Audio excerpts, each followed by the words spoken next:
Thumbnail के अनुसार आपको इसका जो है टेलीग्राम पे जो आपको पीडीएफ मिल जाएगा। इसको केवल समराइज वीडियो के रूप में जो है 10 मिनट का वीडियो रहेगा, जिसमें आपको जो है 2x स्पीड में देख सकते हैं। और हमने जो है ललनटॉप बातें जो होती है उसको मैंने नीचे एडिट करवा के टाइप करवा के आपको दिया है। ये सब ललनटॉप बातें हैं। बाकी ऊपर में जो है वो मोस्ट इम्पोर्टेंट है, और जो है सर जो है जो लिखवाया वो है। तो चलिए इसको देखते हैं। यदि आपको किसी प्रकार का पेड कोर्स चाहिए तो आप हमसे कांटेक्ट कर सकते हैं। किसी प्रकार के क्वेश्चन के लिए आप हमें कमेंट बॉक्स में कमेंट कीजिए, हम आपको वहाँ पे आंसर देंगे। चलिए देखते हैं। पहला क्वेश्चन है डस्ट डिटेक्टर डस्ट एक्सपेरिमेंट। ये एक्सपेरिमेंट है। ये जब एक्सपोसेट लॉन्च किया गया था ना, उसी में इसको एक रखा गया था। एक्सपोसेट को PSLV-C 58 से रॉकेट से लॉन्च किया था। एक्सपोसेट के साथ पृथ्वी से जो है, और ये जो है ना ये डस्ट को डिटेक्ट करता है, और ये पृथ्वी से 350 किलोमीटर की ऊंचाई तक पहुंच चुका है। वहाँ पे जो है ये काम कर रहा है। ठीक है, ये वहाँ से ओपन हो चुका है, एक्टिव हो चुका है। एक्टिव होने के बाद जो है 350 किलोमीटर ऊपर में जो है एक्टिव हो चुका है। इसरो के द्वारा यह लॉन्च हुआ था। पहला स्वदेशी उपकरण था एक्सपोसेट, और PSLV-C 58 से लॉन्च किया था। ठीक है, इसको तैयार किया था भौतिकी अनुसंधान प्रयोगशाला अहमदाबाद में। अहमदाबाद में जो है बनाया गया था इसको। ठीक है, पृथ्वी के चारों ओर छोटे वायुमंडलीय धूल कणों की पहचान ये करेगा। या 3 केजी का उपकरण है। 3 केजी ज़्यादा भारी नहीं है, 3 केजी का उपकरण है। सबसे भारी था संचार CMS-03। देखिए नीचे टाइप भी है। 2-3 गो उपग्रह जैसे स्पेडएक्स मिशन जो PSLV-C 60 से लॉन्च किया। ऊपर में 2 गो जो है 2 गो अलग-अलग उपग्रह को डॉकिंग कराया गया, मतलब ऐड कराया गया था। NASA ISRO synthetic aperture radar GSLV F-16 से लॉन्च किया गया। और यह जो ऊपर में एक बहुत अच्छा क्वालिटी का कैमरा रखा गया। CMS-03 यह भारी संचार है जो LBM-3M6 से लॉन्च किया गया। और एक है ब्लू बर्ड, उसको जो LBM-3M6 से लॉन्च किया गया था। ये M5 से लॉन्च किया, वो M6 से लॉन्च किया गया। ठीक है, ब्लू बर्ड जो कि काफ़ी भारी था, 61 किलो का, जिसको तैयार किया था अमेरिका ने। ठीक है, बिम्स्टेक का देखा। बिम्स्टेक बंगाल की खाड़ी। बिम्स्टेक जो था ना, पहले शुरुआत में बिम्स्टेक का नाम जो था उसके देश के नाम पे था। जैसे बी से बांग्लादेश, आई से इंडिया, एम से म्यांमार, सॉरी एम से नहीं। ये जो बाद में जो है एक मतलब एग्रीमेंट हुआ। ये जो है ना बाद में जो है एग्रीमेंट हुआ 1997 में इसकी स्थापना हुई थी। बिम्स्टेक की स्थापना 1997 में हुई थी। थीम समृद्ध, लचीला और खुला इसका थीम था। हेडक्वार्टर कहाँ है? हेडक्वार्टर ढाका में है। बांग्लादेश की राजधानी ढाका में। 2025 में जो बैठक हुई वो थाईलैंड में हुआ है। यहीं पर जो है कैंसर जो बिम्स्टेक जो है जो 2025 में थाईलैंड में जो बैठक हुई, यहीं पर कैंसर देखभाल क्षमता निर्माण कार्यक्रम का जो है आयोजन किया गया, जिसका पहला चरण जो है मुंबई में संपन्न हुआ। लेकिन दूसरा चरण के लिए ये न्यूज में आया, विशाखापत्तनम में कंप्लीट हुआ। जो बिम्स्टेक बना था ना, वो बिम्स्टेक कुछ नहीं बल्कि ये सार्क का ही प्रेरित रूप है, मतलब मोटिवेटेड रूप आप कह सकते हैं। क्योंकि सार्क जिस दिन बना था, दक्षोस जिसको कहते हैं, ये एक असफल संस्थान कार्य, इसमें जो है पाकिस्तान शामिल नल्ला है, ऊपर काम का नहीं है। 1985 में स्थापना हुई थी, 8 देश शामिल थे। क्योंकि सार्क जब स्थापना हुई थी तो इसमें पाकिस्तान आ गया था, इसलिए इंडिया ने बिम्स्टेक को सहयोग दिया। बिम्स्टेक में जो है शामिल हुआ इंडिया। ठीक है, और सार्क में नहीं हुआ। उस टाइम सार्क में शामिल नहीं हुआ। और ये कारण क्या है? तो वही नल्ला पाकिस्तान जो है शामिल है, जिस कारण वो असफल संस्था है। ठीक है, नेक्स्ट को केंद्रीय सूचना प्रसारण मंत्रालय। केंद्रीय सूचना प्रसारण मंत्रालय अश्विनी वैष्णव, रेल मंत्री अश्विनी वैष्णव भी है। तो इसका एक टारगेट है। इसने न्यूज में इसलिए है क्योंकि इसका एक टारगेट रखा है कि एक साल में जो है, एक साल में भारत में 10 लाख युवा को AI स्किल के बारे में सिखाना है। इसका एक टारगेट रहा है, यही इसलिए ये न्यूज में। केंद्रीय सूचना प्रसारण मंत्रालय एक साल में भारत में 10 लाख युवाओं को AI स्किल सिखाने के बारे में बात किया, अश्विनी घोषणा की है। ये क्या है? AI skilling program. एक कौन सा प्रोग्राम, किस प्रोग्राम है ये? AI स्किलिंग प्रोग्राम, जिसे हम AI इम्पैक्ट समिट भी कहते हैं। इसको 6 जनवरी राजस्थान जयपुर से शुरू किया गया था। इसका यूज है, इसका मतलब AI का जो यूज होता है, शिक्षा में यूज होगा, स्वास्थ्य में, विनिर्माण में, अलग अलग तरह के जो है यूज लिया जाएगा AI का। AI इंडेक्स में हमारा भारत किस में AI इंडेक्स में भारत जो है तीसरे स्थान पर है। एशिया पावर इंडेक्स में भारत तीसरे स्थान पर है। और भ्रष्टाचार सूचकांक में भारत 96 स्थान पर। तो अलग अलग खुशहाली सूचकांक में 118, शांति सूचकांक 115। तो ये अलग अलग है। इसको मैंने वीडियो के थ्रू हम बताया भी है। और इसके तहत जो फिर ग्लोबल AI समिट का पहला जो है ग्लोबल AI समिट जो हुआ है, वह पहला हुआ ब्लेचले में जो है, जो कि कहाँ है? ब्रिटेन ब्रिटेन के लेस्ले में, दूसरा कहाँ होगा इंडिया के न्यू दिल्ली में दूसरा आयोजन होगा। ठीक है, IIFA अवार्ड जो है, सर्कुलर 3R इकोनॉमिक फोरम, खेलो इंडिया यूनिवर्सिटी गेम, ये तीनों का जो आयोजन हुआ वह जयपुर राजस्थान में हुआ है। ठीक है, जयपुर राजस्थान में। नेक्स्ट क्वेश्चन देखते हैं हम फास्ट में। नेक्स्ट भारत में बैंकिंग रुझान रिपोर्ट, एक रिपोर्ट जारी हुआ, बैंकिंग रुझान रिपोर्ट। ठीक है, ये कौन पेश करता है, तो RBI पेश करता है।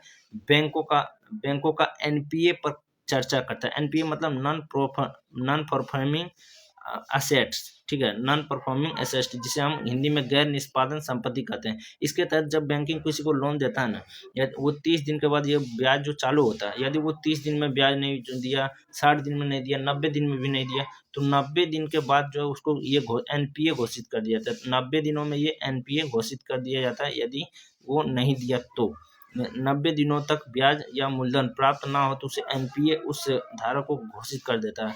और 2018 में मैक्सिमम NPA था। NPA जो है 2018 में जो है ये मैक्सिमम NPA था 11.18% था मैक्सिमम, जो कि 2050 में मिनिमम हो गया 2.1% NPA हो गया, जो कि पब्लिक सेक्टर में ज़्यादा होगा, क्योंकि पब्लिक सेक्टर 2.6% जो है NPA है पब्लिक बैंक का। ठीक है, पब्लिक बैंक, प्राइवेट बैंक का 1.8 NPA। ठीक है, 1.8 NPA। नेक्स्ट क्वेश्चन देखते हैं। नेक्स्ट क्वेश्चन मानव रेबीज के बारे में देखते हैं। मानव रेबीज जो मानव में कुत्तों के द्वारा फैलता है, कुत्तों के द्वारा फैलता है मानव रेबीज। महामारी रोग अधिनियम के तहत इसको अधिसूची रोग घोषित कर दिया। महामारी रोग 1897 के अधिनियम के तहत इसको अधिसूची रोग में घोषित कर दिया है। दिल्ली गवर्नमेंट ने घोषित किया है। यह किसके कारण होता है, ये रेबडो वायरस के कारण होता है। अगर हुआ तो 100% दर्दनाक मृत्यु होती है। इसको पानी से डर, लाइट से डर लगता है, पानी से डर हाइड्रोफोबिया कहते हैं। टीका जो होता है लुई पास्चर, कौन सा टीका जो है खोज किया, कौन, लुई पास्चर ने खोज किया था टीके का। नेक्स्ट क्वेश्चन 6 नंबर का मद्रास हाईकोर्ट ने हाल ही में मद्रास हाईकोर्ट का जो मतलब जस्टिस है, जस्टिस स्वामीनाथन, इसके लिए दो चीज के लिए फेमस है। सबसे पहले तो इसको संसद में जो विपक्षी पार्टी के द्वारा हटाने का प्रस्ताव आया था। दूसरा, इसने गीता वेद को मोरल बुक कर दिया, मतलब गीता ज्ञान जो है मोरल ज्ञान है। ठीक है, इसको इसने कहा है। लेकिन एक और न्यूज के लिए ये अभी सामने आया है। देखो, तिरुपम कुंद्रम जो है मंदिर है, जो कि तमिलनाडु में, तिरुपम कुंद्रम मंदिर तमिलनाडु में। यही पूछा गया क्वेश्चन में, तिरुपम कुंद्रम मंदिर कहाँ है, तो तमिलनाडु में। अब तिरुपम कुंद्रम मंदिर के ऊपर एक पहाड़ी है। ठीक है, पहाड़ी की चोटी पर एक द्वीप स्तंभ है, जहाँ पे दीप जलाए जाते हैं, वह दीप स्तंभ, वहां दीप जलाने का आदेश दे दिया। ये इसके जो है जस्टिस स्वामीनाथन के बेंच ने जो है एक जो है दीप जलाने का आदेश दे दिया है। क्योंकि जो ये जस्टिस स्वामीनाथन है, उनका मानना है कि पहले भगवान सुब्रमण्यम स्वामी का मंदिर यहाँ पे था, ऐसा उसका मानना है। ऐसा हाईकोर्ट का मानना है, हाईकोर्ट का मानना, मद्रास हाईकोर्ट का मानना है। जस्टिस स्वामीनाथन के बेंच का मानना है कि ऐसा भगवान सुब्रमण्यम स्वामी का जो है मंदिर पहले वहाँ पे था। ठीक है, नेक्स्ट क्वेश्चन देखते हैं। 69वां राष्ट्रीय स्कूल खेल का आयोजन पंजाब के लुधियाना में गुरु नानक देव स्टेडियम में हुआ। कुल 38 टीम इसमें भाग लेंगे। फिर कुछ खेल के बारे में, 38वां नेशनल गेम्स कहाँ हुआ, तो उत्तराखंड में। 39वां नेशनल गेम्स कहाँ होगा, मेघालय में। 2026 में कॉमनवेल्थ जो है ग्लासगो में होगा, 2030 में जो अहमदाबाद, ये इंपॉर्टेंट है। 2026 में फीफा जो होगा, फीफा USA, कनाडा और मैक्सिको तीनों मिलकर होस्ट करेगी, तीनों जगह पे होगा। ठीक है, नेक्स्ट 8 नंबर का जो है ISO IEC 42,001, ये कोई नहीं, एक सर्टिफिकेट है। ISO IEC 42,001 एक सर्टिफिकेट है, जिसको पहली पेमेंट कंपनी का नाम है फाइनेंशियल सॉफ्टवेयर सिस्टम कंपनी को दी गई। ये जो है ये सर्टिफिकेट जो है इस कंपनी को दी गई। ये कंपनी पहली पेमेंट कंपनी है, financial software and system company, FSS, financial software and system company. ठीक है, अच्छा, क्यों दिया गया था इसको, क्योंकि ये AI के भरोसेमंद, नैतिक, जिम्मेदारी पूर्ण उपयोग के लिए इसको दिया गया था। ये जो AI को जो है नैतिक जिम्मेदारी पूर्ण उपयोग के लिए इसको दिया गया। नेक्स्ट क्वेश्चन है भैरव बटालियन। भैरव बटालियन हाल ही में न्यूज में पब्लिक को दिखाने, ये जो भैरव बटालियन जो है ना, 3 बटालियन थे, इंडियन आर्मी, एयरफोर्स और नेवी, लेकिन ये चौथा बटालियन है भैरव बटालियन, जो कि पब्लिक को हाल क्रिएट किया गया, लेकिन ये अभी तक पब्लिकली नहीं हुआ था, जो कि 15 जनवरी 2026 को जो पब्लिक को दिखाया जाएगा, पब्लिक अपीयरेंस होगा इसका जयपुर के राजस्थान में आर्मी की परेड का आयोजन में, वहीं पे जो है भैरव बटालियन को दिखाया जाएगा। भारत की मॉडर्न वॉरफेयर फोर्स है, यह जो है बॉर्डर के आसपास जो है ना, यह काम करेगा बॉर्डर के आसपास, और ज़्यादातर पाकिस्तान के। जो हाल ही में जो है पुलवामा हुआ, ऑपरेशन सिंदूर, ये सब चलाया गया था ना, तो उसके तहत जो ये भैरव बटालियन को क्रिएट किया गया, जो स्पेशलिस्ट होगी ड्रोन टेक्नोलॉजी में। ड्रोन टेक्नोलॉजी यानी कोई भी ड्रोन से हमला हो रहा है तो उसको डिस्क्वालीफाई कैसे करें, उसके बारे में ये बताएगी। एक्टिव होने पर ये जो है कम्बोट ऑपरेशन चलाएगी। यह जो अगर ये भैरव बटालियन का किसी भी ऑपरेशन मतलब कोई भी कार्यक्रम के लिए एक्टिव होगी, तो ये जो ऑपरेशन चला है उसका नाम है कॉम्बैट ऑपरेशन, कॉम्बोट ऑपरेशन, ठीक है, कॉम्बोट ऑपरेशन। एक हाल ही में जो है शक्तिवान यूनिट लॉन्च किया गया, इसका टैगलाइन है देखो और हमला करो, देखो और ठोक दो। ड्रोन और गोला बारूद का जो है यूज करना इसमें सिखाया गया, देखो और ठोक दो, और ड्रोन और गोला बारूद का यूज है।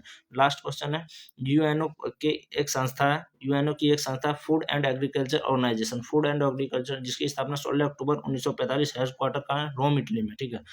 2026 में जो है ये जो फूड यूएनओ जो है 2026 को रेजलैंड और पशुपालकों के लिए जो है अंतर्राष्ट्रीय पर्व वर्ष घोषित कर दिया है।